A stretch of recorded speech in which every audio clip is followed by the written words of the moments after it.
दोस्तों, आज की कहानी है सासू माँ घर में काम का बंटवारा कर दीजिए। दोस्तों, कहानी शुरू करने से पहले अगर आपने हमारे चैनल को सब्सक्राइब नहीं किया है तो सब्सक्राइब कर लीजिए ताकि आपके पास पहुँचे हर नया वीडियो।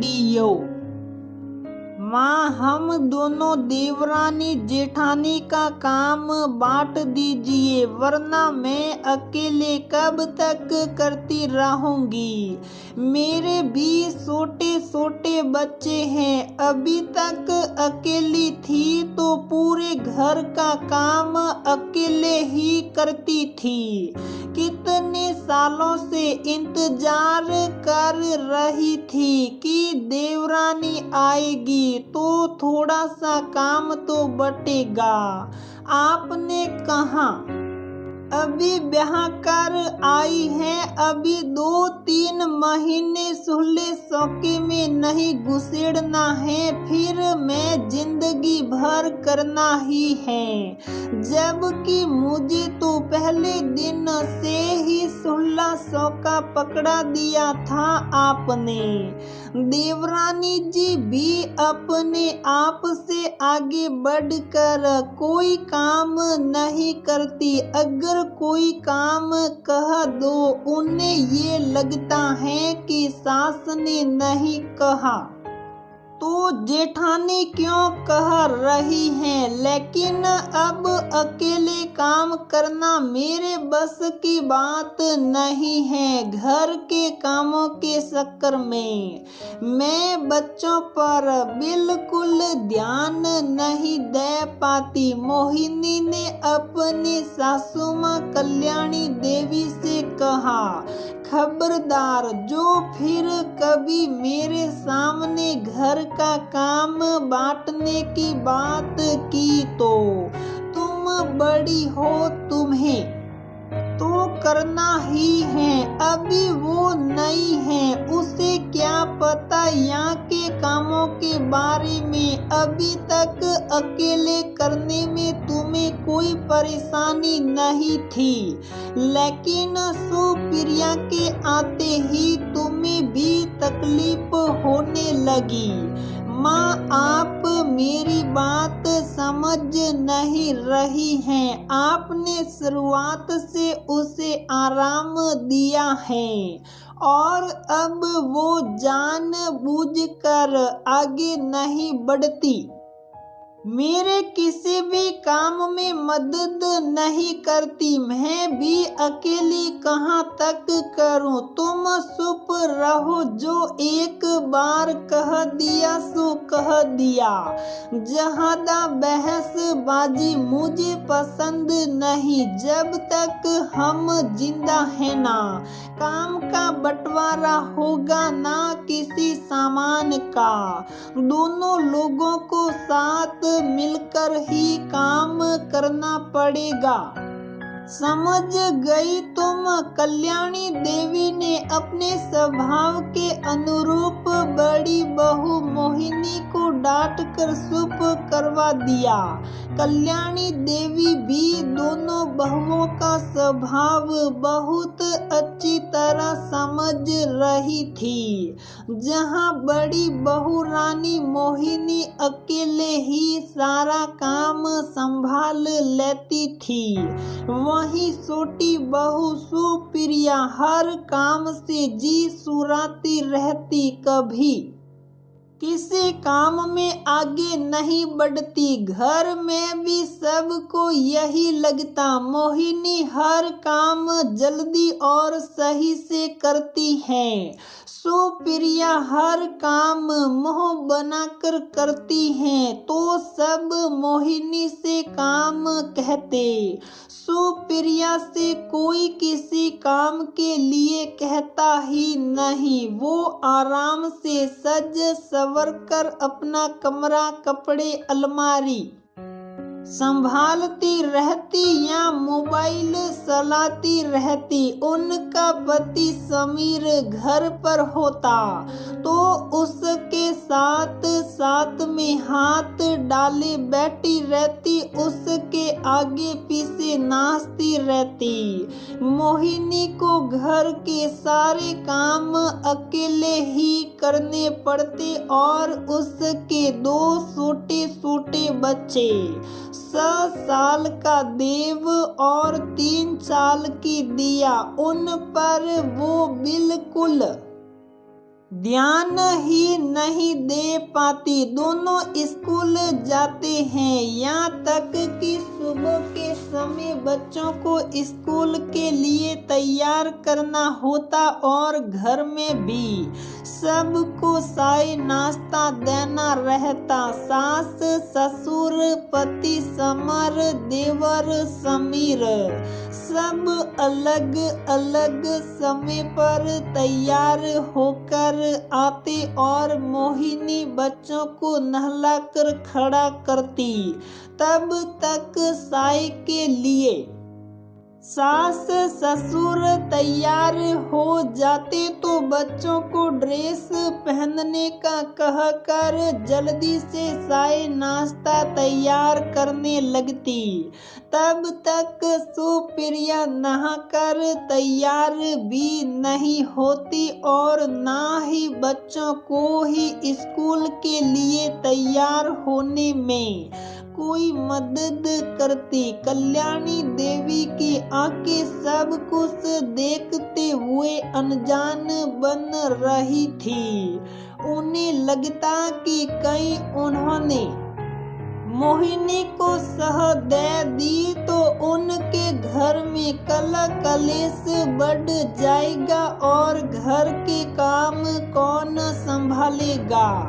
वो भी सिर्फ अपना ही स्वार्थ देख रही थी, मोहिनी की परेशानी को नहीं समझ रही थी और ऐसा करके वो सुप्रिया की हरकतों को बढ़ावा दे रही थी।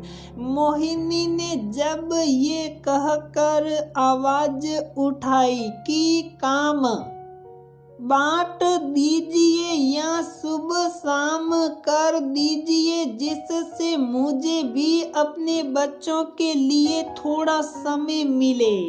बच्चे बड़े हो रहे हैं, आप ट्यूशन भी लगाने नहीं दे रही और मुझे जब घर के कामों से ही फुर्सत नहीं मिलेगी तो मैं बच्चों को कब पढ़ाऊंगी। कल्याणी जी उसे यही कहकर चुप करवा देती। तुम बड़ी हो, पहले आई हो, इस घर के हर काम से वाकिफ हो, तुम्हें जल्दी जल्दी सब काम करने की आदत पड़ चुकी है। वो अभी आई है, उसे समझने में समय लगेगा, इसलिए तुम्हें तो काम करना ही पड़ेगा। अपनी इस जिद की बलि वो मोहिनी को सड़ाती रही। एक दिन शाम को 8 बजे वो अपने दोनों बच्चों को लेकर पढ़ाने बैठ गई। ससुर जी 8:30 बजे खाना खाते थे। उसने सासू माँ से कहा, मैंने पूरा खाना बनाकर रख दिया है, बस बाबूजी को गरम रोटियां सेक कर देनी है। आप सुप्रिया से कह दीजिएगा, वो सेक कर खिला देगी। बच्चों के कल से एग्जाम है, मैं थोड़ी देर उन्हें पढ़ा दूं कहकर मोहिनी वही बच्चों को पढ़ाने बैठ गई। सुप्रिया ने ससुर जी को खाना दिया। एक रोटी लेकर वो मोबाइल चलाने लगी और ससुर जी को रोटी देना ही भूल गई। मोहिनी का दिमाग बच्चों को पढ़ाते हुए भी ससुर जी के खाने में लगा था। उसने जब जब सुप्रिया की लापरवाही देखी तो सासू माँ से कहा तो फिर से उनका वही जवाब, तुम ही देखोगी सब, उनसे नहीं होगा। ये सुनकर मोहिनी की सहन शक्ति जवाब दे गई और वो बोल दी, ये भला क्या बात हुई? मुझे तो हर काम के लिए आप ये कहती रहती थी कि करोगी नहीं तो सीखोगी कैसे। हर काम करने के बावजूद हर समय नाक में दम किए रहती थी। अब आपको क्या हो गया? अपनी छोटी बहू को कुछ नहीं सिखाना है आपको?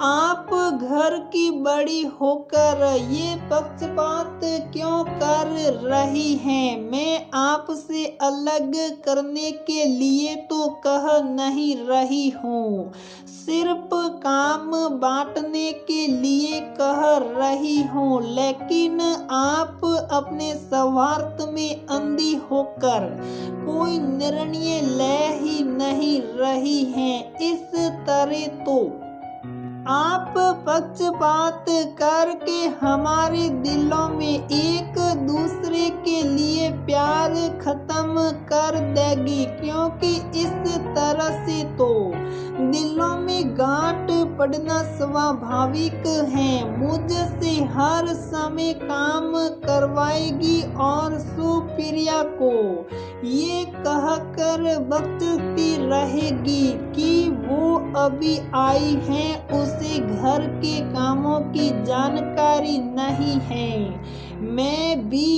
एक दिन इस घर में नई आई थी, तब तो आपने कभी नहीं कहा, बल्कि पहले दिन से ही हर काम की जिम्मेदारी मेरे ऊपर डाल दी। चलिए कोई बात नहीं, इसी बहाने मैं जिम्मेदारी निभाना और उठाना सीख लिया। लेकिन अब देवरानी जी के आने के बाद आपको जिम्मेदारियां तो बांटनी ही पड़ेगी। अब मैं घर के कामों में अकेली नहीं पिसूंगी। मेरे बच्चों और पति के लिए भी मेरी कुछ जिम्मेदारियां बनती हैं। आप काम बांटिए, वरना मैं खुद ही ये काम कर लूंगी, कहकर मोहिनी रोने लगी। उस दिन कल्याणी देवी को पहली बार अपनी बड़ी बहू की बात सही लगी। उन्होंने उसके दर्द को महसूस किया। अकेले रहते तो उसने सब कुछ संभाला ही, अब अगर देवरानी के आने के बाद मोहिनी काम को बांटना चाहती है तो उसमें गलत क्या है? उन्होंने उसी दिन दोनों बहुओं के बीच घर के कामों का बंटवारा कर दिया।